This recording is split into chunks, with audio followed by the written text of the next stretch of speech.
છે કે કોઈ એક વ્યક્તિને પૂરેપૂરી સત્તા તમે આપો, અનિયંત્રિત સત્તા, તો ભવિષ્યમાં આ સત્તાનો દુરુપયોગ થવાનો પૂરેપૂરો સંભવ રહેશે. એટલે જેટલી સંપૂર્ણ આપખુદશાહી હોય એ એમ કહી શકીએ આપણે કે પરિણામ સ્વરૂપ શેના છે? વધારે સત્તા છે તેના પરિણામ સ્વરૂપે.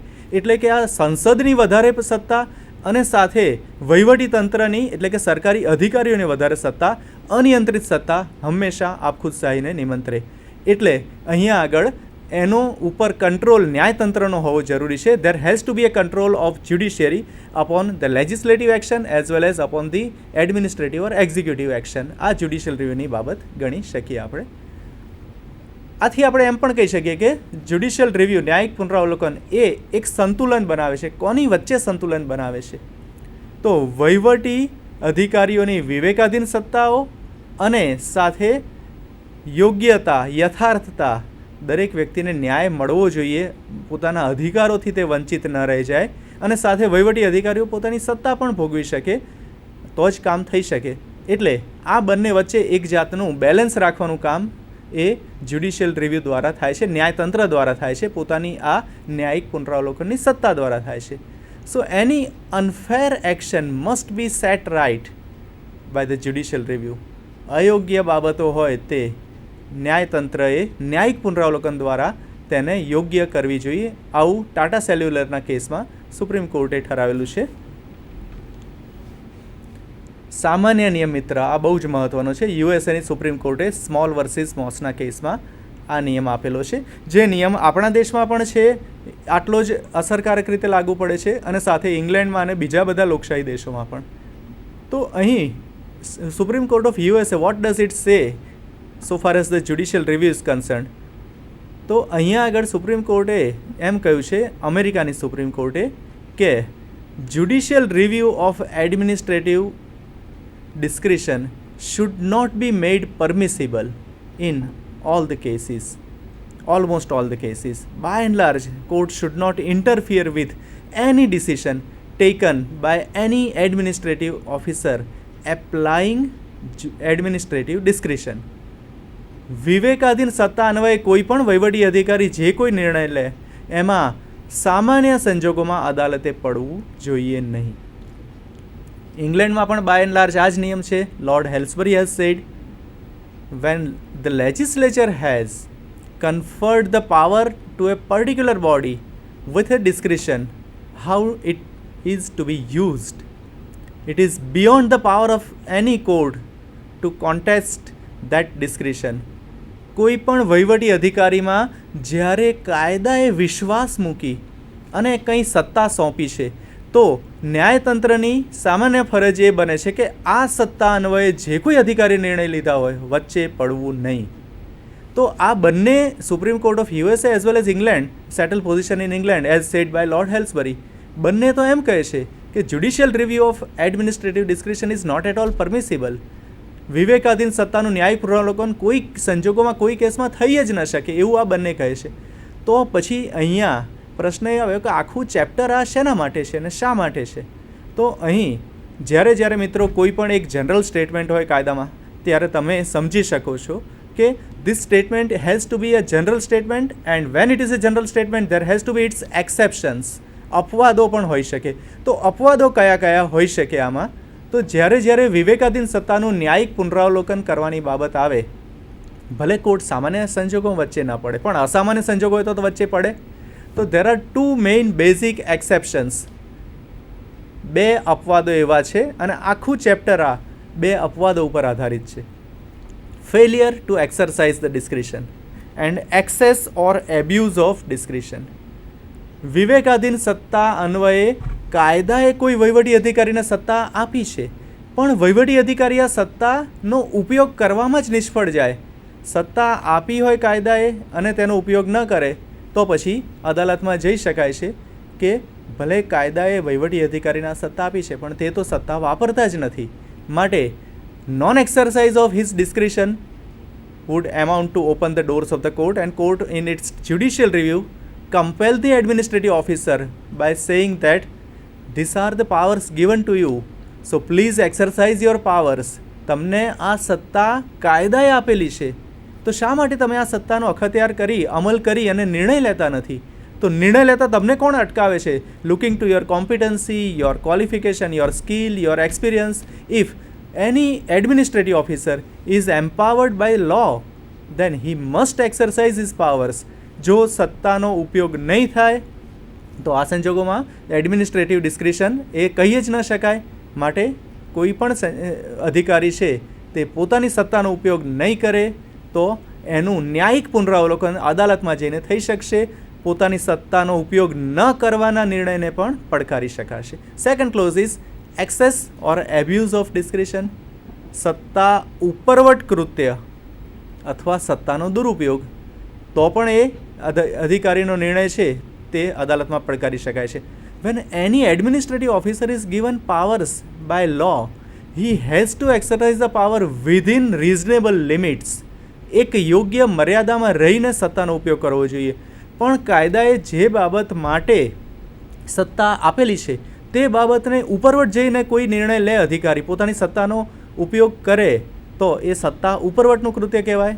અદાલત એમાં વચ્ચે પડી શકે. ભલે તે વિવેકાધીન સત્તા અન્વયે લેવાયેલો નિર્ણય છે, ભલે સામાન્ય નિયમ એવો છે કે વિવેકાધીન સત્તા અન્વયે લેવાયેલા નિર્ણયમાં અદાલત ન્યાયિક પુનરાવલોકન કરી શકતું નથી. પરંતુ જો સત્તા ઉપરવટનો નિર્ણય હોય અથવા સત્તાનો દુરુપયોગ હોય, એબ્યુઝ ઓફ ડિસ્ક્રિશન અથવા સત્તાનો દુરુપયોગ, તો પણ અદાલત અહીં વચ્ચે પડી શકે છે. અને આ બંને અપવાદો ઉપર આખું ચેપ્ટર આધારિત છે. મિત્રો, આ અપવાદો તમને શા માટે માત્ર એકેડેમિકલી જરૂરી નથી.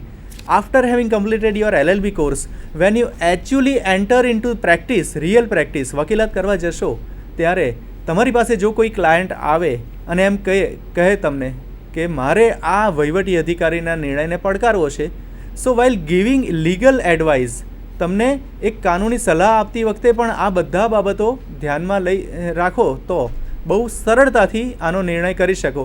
તરત જ કહી શકો તમે કે વિવેકાધીન સત્તા અન્વયે લેવાયેલો નિર્ણય છે તો સામાન્ય રીતે અદાલતમાં ન જવાય. પરંતુ એ નિર્ણયમાં જો આ બે અપવાદોમાં એનો કેસ પડતો હોય તો તમે કહી શકો કે બહુ સારો કેસ છે, યુ એપ્લાય અને યુ એપ્રોચ ધ કોર્ટ, અને કોર્ટ તમને આમાં અવશ્ય મદદ કરશે. તો ઇન રિયલ પ્રેક્ટિસ આ બંને અપવાદો તમને કામ લાગશે જ અવશ્ય. તો અત્યારે આપણે જોઈએ છીએ એકેડેમિકલી ઓફકોર્સ. તો સૌથી પહેલી બાબત કે when it can be said that there is a failure to exercise the discretion, વિવેકાધીન સત્તાનો ઉપયોગ કરવામાં નિષ્ફળતા ક્યારે કહેવાય? તો આ ગ્રાઉન્ડ્સ બધા તમે પહેલાં જોઈ લો.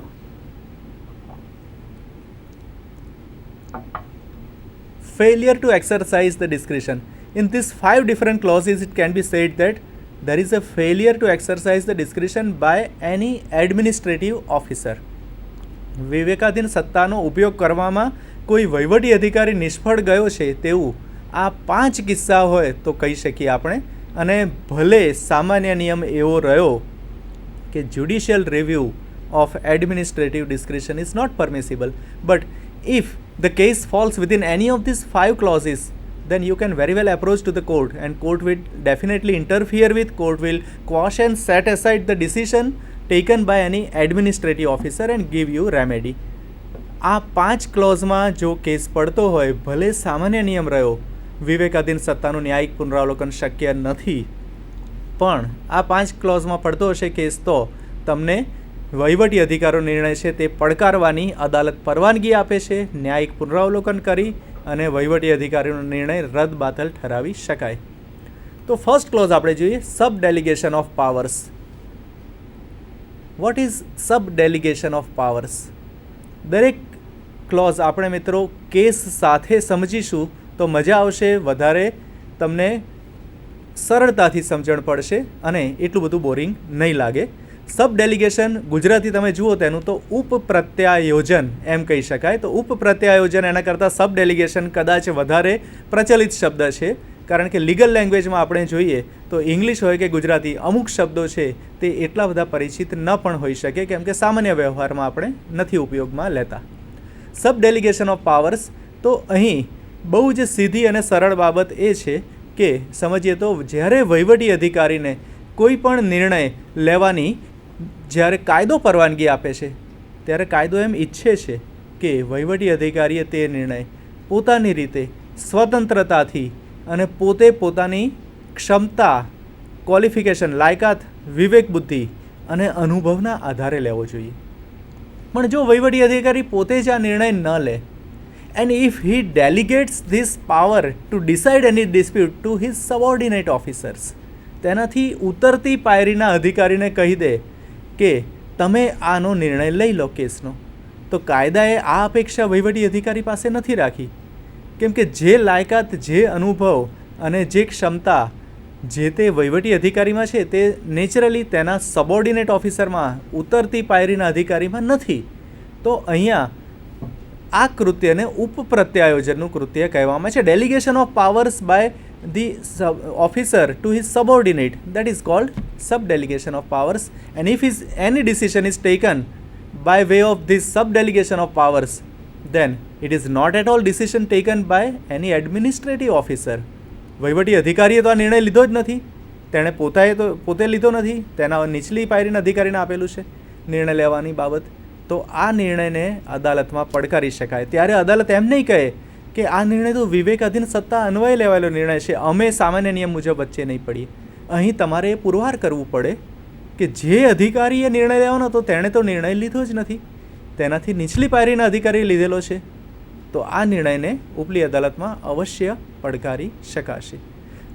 કેસ અહીંયા જોઈએ આપણે, Sahani silk mills versus ESI corporation. આ કેસ પ્રમાણે જોઈએ તો કાયદો ડેમેજીસ એટલે કે નુકસાન વળતર વસૂલાતનો પાવર કે સત્તા કોને આપતો હતો? ડાયરેક્ટર જનરલ ઓફ ધી કોર્પોરેશનને. ડાયરેક્ટર જનરલે પોતે નિર્ણય ન લેતા તેના વિભાગીય ડાયરેક્ટર્સને, રિજિયોનલ ડાયરેક્ટર્સને આ સત્તા આપી. Regional directors are consider to be subordinate officers, ઉતરતી પાયરીના અધિકારીઓ ડાયરેક્ટર જનરલથી.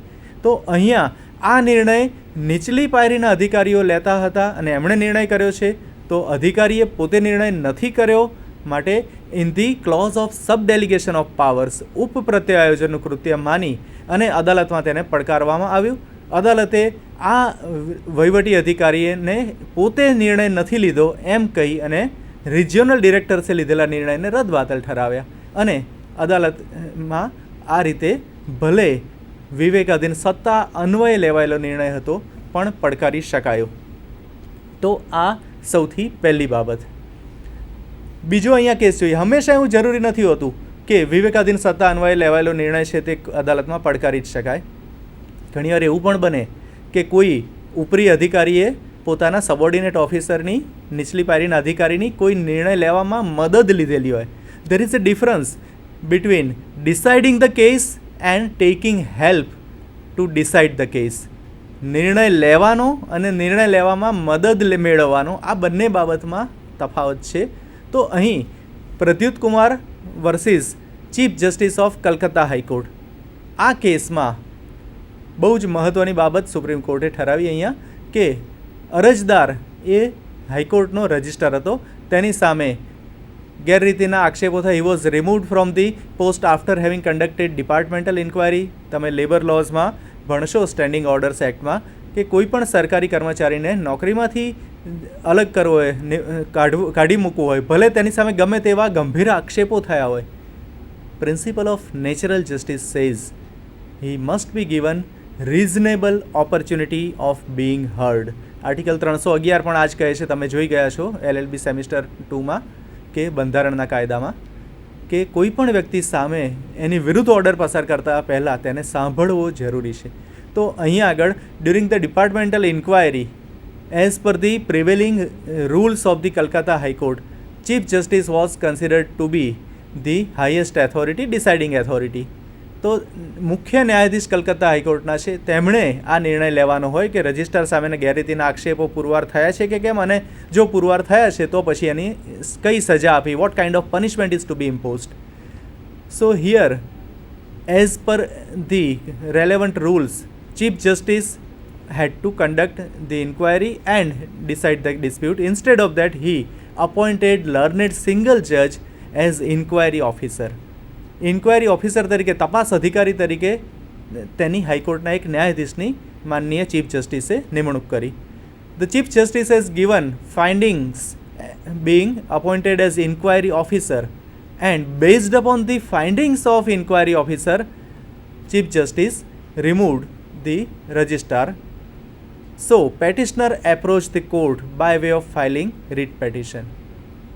અરજદારે શું કહ્યું અહીંયા કે આ આખી તપાસના અંતે મને નોકરીમાંથી કાઢી મૂક્યો છે, પણ આ નિર્ણય તો આખી ઇન્ક્વાયરી કોણે લીધી છે? ચીફ જસ્ટિસે નથી લીધી. તેનીથી નીચેના એના પ્યુની જજીસ એટલે કે લર્નેડ સિંગલ જજ has conducted the entire inquiry. તો અહીં બચાવમાં એમ કહેવામાં આવ્યું કે ધો ધ લર્નેડ સિંગલ જજ has conducted inquiry, he was appointed as an inquiry officer. Chief Justice being the head of entire administrative side of the High Court, he is not expected to be an inquiry officer at each and every stage. જ્યારે મુખ્ય ન્યાયાધીશ inquiry officer તરીકે નિમાય અને નિર્ણય લે એ જરૂરી નથી, પણ તેમણે ઇન્ક્વાયરી ઓફિસર તરીકે બીજા ન્યાયાધીશની નિમણૂક કરી અને એમની મદદ લીધી, પણ નોકરીમાંથી કાઢી મૂકો કે કેમ તે અંગેનો નિર્ણય તો માત્ર ચીફ જસ્ટિસે જ કર્યો છે. તો અહીંયા માત્ર મદદ લેવી સબોર્ડિનેટ ઓફિસરની એ ઉપપ્રત્યાયોજનનું કૃત્ય નથી. It does not amount to the act of sub delegation of powers. માટે અહીં અદાલતે એમ ઠરાવ્યું કે નિર્ણય યથાર્થ છે, યોગ્ય છે, હસ્તક્ષેપ કરી ન શકાય. અહીંયા એમ ન કહી શકાય કે there is a failure to exercise the discretion by any administrative officer. નીચલી પાયરીના અધિકારીને આખો કેસ આપી દીધો એવું નથી, નિર્ણય તો તેમણે જ લીધેલો છે. તો આ સબ ડેલિગેશન ઓફ પાવર્સ એનું મહત્ત્વનું ક્લોઝ ગણી શકાય. તો આ પહેલો ક્લોઝ છે તેમાં વિવેકાધીન સત્તાનું ન્યાયિક પુનરાવલોકન શક્ય છે. ત્યાર પછી બીજો ક્લોઝ આપણે જોઈએ તો બીજા ક્લોઝમાં શું છે? Imposing fetters by self imposed rules of policy. આ ક્લોઝ આપણે વધારે વિગતવાર જોઈએ પહેલાં શું છે આનો અર્થ એ સમજીએ. તો imposing fetters by self imposed rules of policy. વિવેકાધીન સત્તા ઉપર વહીવટી અધિકારી પોતે જ નિયંત્રણ મૂકે, સ્વયં રચિત નિર્ણયો દ્વારા વિવેકાધીન સત્તા પર નિયંત્રણ. તો અહીં કઈ બાબત આમાં આવી શકે અને શા માટે આ બાબતને પણ એવું નક્કી કરવામાં આવે કે there is a failure to exercise the discretion. Imposing fetters નિયંત્રણ મૂકવા. વહીવટી અધિકારીને ધારો કે કાયદાએ બહુ જ વિશાળ સત્તા આપી છે, પણ આ બધી સત્તાનો વહીવટી અધિકારી પોતે ઉપયોગ કરતો નથી, પરંતુ તે અધિકારી શું કરે છે કે એમાંથી અમુક જ સત્તાનો ઉપયોગ કરે છે, બાકીની સત્તા એમનેમ રહેવા દે છે. તો અહીં આપણે એમ કહી શકીએ કે પોતે વહીવટી અધિકારીએ સ્વયં રચિત નિર્ણય દ્વારા સેલ્ફ ઇમ્પોઝડ રિસ્ટ્રિક્શન એના દ્વારા વિવેકાધીન સત્તા પર અંકુશ મૂક્યો. કાયદો તો પૂરેપૂરી સત્તા આપે છે. એક સાદું ઉદાહરણ લઈએ આપણે